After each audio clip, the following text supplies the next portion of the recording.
En la embajada chilena ante la Santa Sede, el diputado Fidel Espinosa entregó una carta de 51 parlamentarios pidiendo que se reconsidere la designación de Juan Barros como obispo de Osorno. Esto porque el religioso, según los acusadores de Fernando Karadima, habría encubierto los delitos por los que fue sentenciado luego el ex párroco del Bosque en Providencia. Vamos a conversar más de este tema y tomamos contacto con el presidente de la Fundación para la Confianza, José Andrés Murillo. Gracias por este contacto, José Andrés.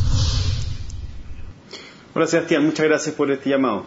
Primero, para poder poner en contexto esta carta, esta denuncia que han realizado ustedes también sobre el nombramiento de Barros como obispo de Osorno, ¿quién es Juan Barros? Mira, yo creo que para comprender esta situación hay que mirarlo de dos perspectivas. Uno, lo que sucedió históricamente con Juan Barros, según la investigación que se llevó a cabo cuando se condenó a Karadima tanto canónicamente como cuando se estableció la veracidad de los hechos de los abusos en la justicia penal chilena, en la que él habría impedido que la Iglesia investigara las denuncias, acusaciones o las sugerencias de parte de algunos feligreses que Karadima estaría cometiendo algunos actos abusivos en su quehacer sacerdotal, esto en los años 80. Eso por un lado, que es la parte de lo que corresponde, ¿no? Como yo creo históricamente. Ahora bien, él simboliza, creo yo, el obispo Barros simboliza la defensa que se ha cometido de parte de algunos sectores hacia el sacerdote Karadima, y no solamente hacia él como una figura personal, porque esto creo yo que hay que mirarlo más que como un problema personal. Creo que es una manera de ejercer el poder dentro de la Iglesia Católica que es una manera abusiva de parte hacia las conciencias, hacia incluso sexualmente. Juan Barros fue cómplice en ese sentido, José Andrés, de Fernando Karadima, considerando algunas de los relatos que planteaba, por ejemplo, Juan Carlos Cruz. ¿Perdón? Si fue Juan Barros cómplice, efectivamente, de los delitos por los que fue acusado Fernando Karadima. Mira, la verdad es que la investigación misma es bastante clara, en la cual se establece y en toda dinámica abusiva, la persona que tiene más poder necesita de una estructura que lo avale, que le preste las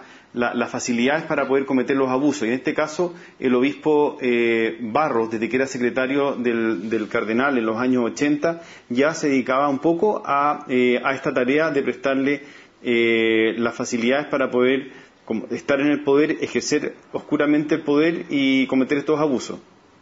O sea, la sentencia desde el punto de vista del juicio canónico no establece su complicidad, pero para ustedes eso se da por sentado entonces. Hay dos cosas. Yo creo que sí. Por un lado, es evidente que él era parte de la estructura que apoyaba a Karadima para poder ejercer abusivamente el poder. Y segundo, él sigue simbolizando una manera de ejercer el sacerdocio que no corresponde, creo yo, con la libertad de conciencia que pregona la Iglesia Católica y que incluso debería ser una manera resguardada para poder ejercer las religiones en toda sociedad. Ese punto es interesante, el del simbolismo que tiene la designación de Juan Barros. ¿Qué representa, a juicio de ustedes, que a él se le asigne tan importante rol, ¿no?, como es el dirigir la comunidad de la ciudad de Osorno?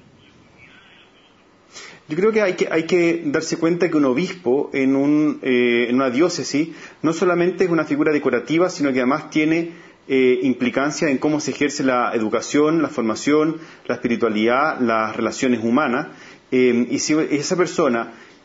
simboliza el abuso de poder, creo yo que se está dando una señal en el que se tolera el abuso de poder, el abuso sexual, el abuso de conciencia. Y eso me parece gravísimo a modo no solamente histórico, sino que también simbólico hacia adelante. ¿Qué señal se está dando y qué es lo que va a pasar en esas comunidades? Yo creo que esa es la razón por la cual, en primer lugar, fue la comunidad de Osorno que se levantó y pidió desde dentro de la Iglesia Católica ejercer su derecho de Iglesia Somos Todos, de poder parar esta designación, poder revocar esta designación, pero a lo que se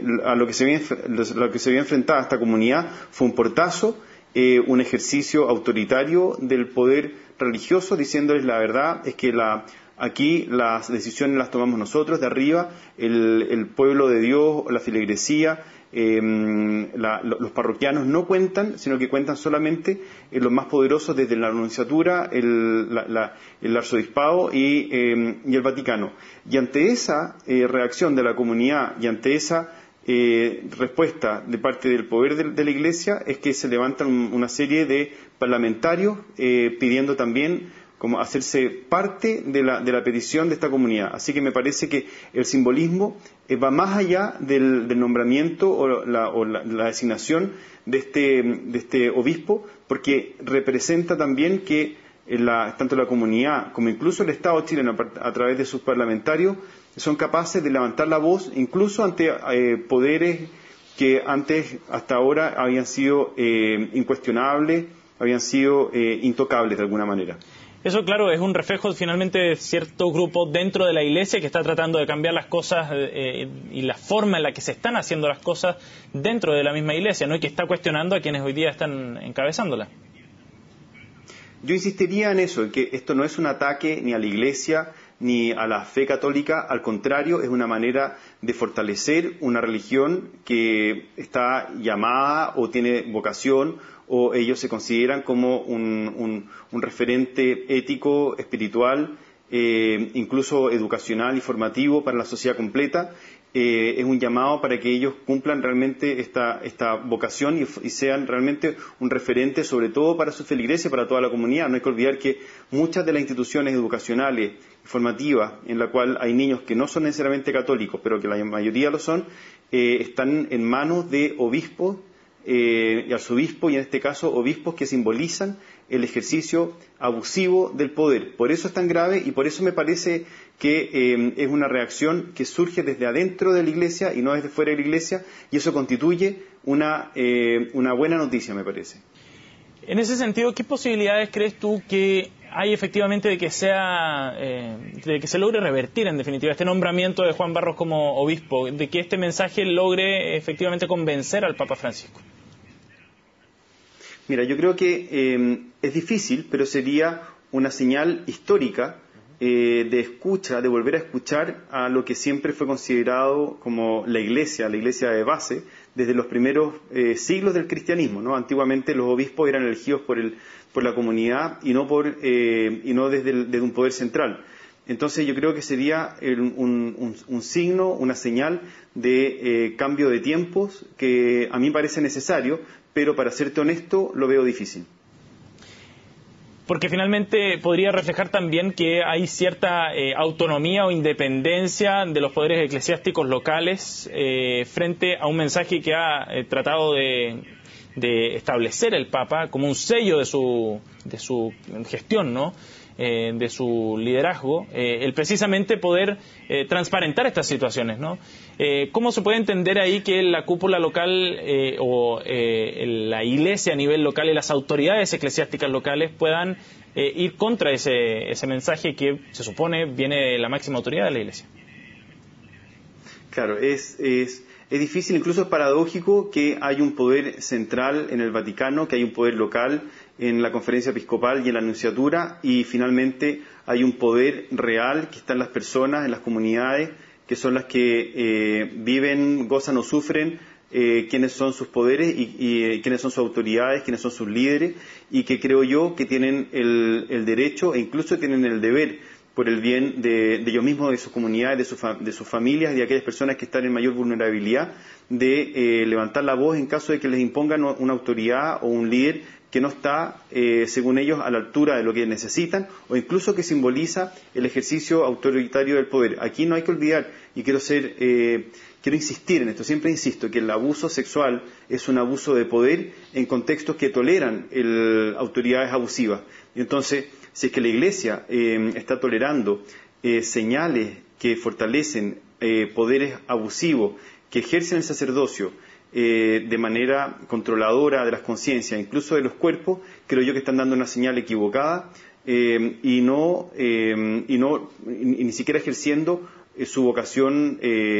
fundamental o aquello que ellos pregonan, que quieren pregonar, y lo que la comunidad necesita, sobre todo los más vulnerables, las personas que entran en una relación asimétrica con la religión y con los líderes espirituales. José Andrés, ¿crees tú que el Papa Francisco podría no haber tenido todos los antecedentes a la mano a la hora de tomar esta decisión de nombrar a Juan Barros como obispo de Osorno? Mira, esa es una posibilidad que muchas personas bien intencionadas y esperanzadoras y bien pensadas también levantan. Puede ser, en todo caso, a partir de esta carta enviada por los 51 parlamentarios chilenos, más la carta enviada por Juan Carlos Cruz a la Nunciatura, más creo yo los antecedentes que el propio Papa ha recabado. Yo creo que ya después de esto no se puede alegar un no conocimiento, un desconocimiento de los antecedentes. Y aquí insisto y vuelvo a insistir en el hecho de que no se trata solamente del obispo Barros o el obispo Valenzuela u otro, ni siquiera de Caradima, sino que se trata de una manera de ejercer el poder espiritual, la autoridad religiosa de manera abusiva, que va en contra de la religión, que va en contra de las libertades personales que deberían estar en la base de un crecimiento espiritual. Eso es interesante porque finalmente también puede ser leído esto como una suerte de vendetta, si se quiere, respecto a estas figuras que en algún momento estuvieron vinculados al entorno de Fernando Caradima. ¿Hasta dónde llega esa lucha de parte de ustedes o de la Fundación precisamente para evitar estos nombramientos o para tratar de dar la pelea respecto a estas personas que ustedes denuncian que podrían estar siendo nocivas para la Iglesia desde el interior de la misma? Mira, personalmente e incluso y desde la Fundación para la Confianza, lo que menos nos interesa es atacar a una organización, a una institución religiosa que debería ser un referente espiritual y que muchas veces lo es. Lo que sí nos interesa en que en todas las comunidades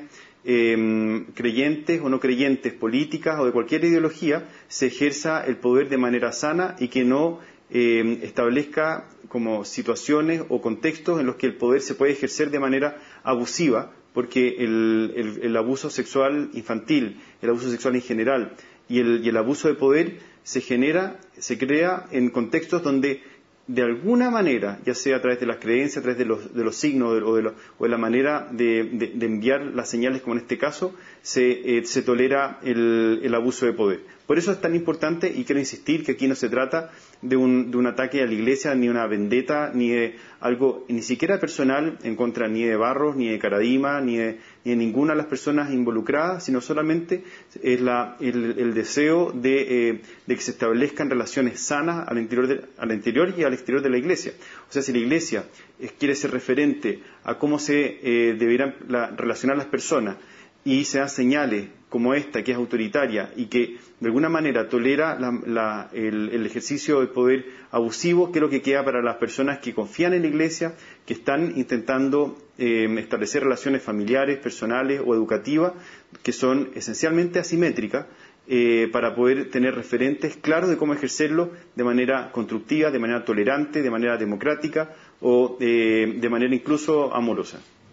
José Andrés, ¿cómo interpretas en la misma línea, ¿no?, de esta conversación que hemos tenido aquí en CNN Chile, esta fotografía que tomó Pablo Larraín, el cineasta, al cardenal Errázuriz? Sostiene una figura de la premiación del Festival de Berlín, precisamente por una película en la que trata Pablo Larraín este tema, el de la pedofilia dentro de la Iglesia.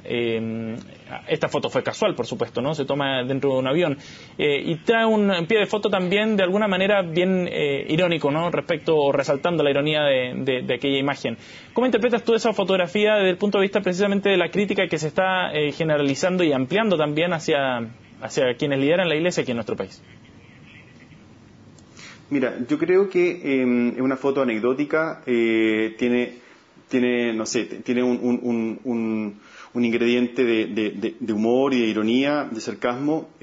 a una persona que ha ejercido el poder siempre de manera que se ha sentido intocable, que ha evitado realizar algunas investigaciones que podrían haber evitado la continuación, la perpetuación de relaciones abusivas dentro de la Iglesia Católica y dentro de comunidades escolares, en la cual él tenía el poder de evitar y no investigó y por lo tanto no lo hizo. Yo creo que también surge como una manifestación probablemente de revertir esas asimetrías de poder, pero la verdad es que yo creo que queda en lo anecdótico, en una foto divertida, y muchas personas que han reaccionado de una manera tremendamente violenta hacia el cineasta. Creo yo que me encantaría ver que esas reacciones también fueran tan enérgicas en contra de las relaciones abusivas que se han cometido en la Iglesia Católica y que no han sido necesariamente o oportunamente intervenidas como deberían haberlo sido, o como incluso el actual Papa está pidiendo que se actúe. Entonces yo le bajaría el perfil a la foto y me centraría en la necesidad de cuestionar o que incluso de resaltar que a través del cine, del arte, de las comunidades están pidiendo que las maneras de establecer relaciones sean más simétricas, o sean menos abusivas, o sean más comprensivas, o que asuman que hay asimetrías de poder en la cual aquellos que tienen menos poder deben ser protegidos y no protegidos los que abusan del poder. Bien, José Andrés, te agradecemos muchísimo tu tiempo para conversar sobre este importante tema. Seguimos atentos, por supuesto, a las reacciones que sigan en torno al caso del nombramiento del obispo de Osorno. Muchas gracias por el contacto. Muchas gracias a ti por el llamado.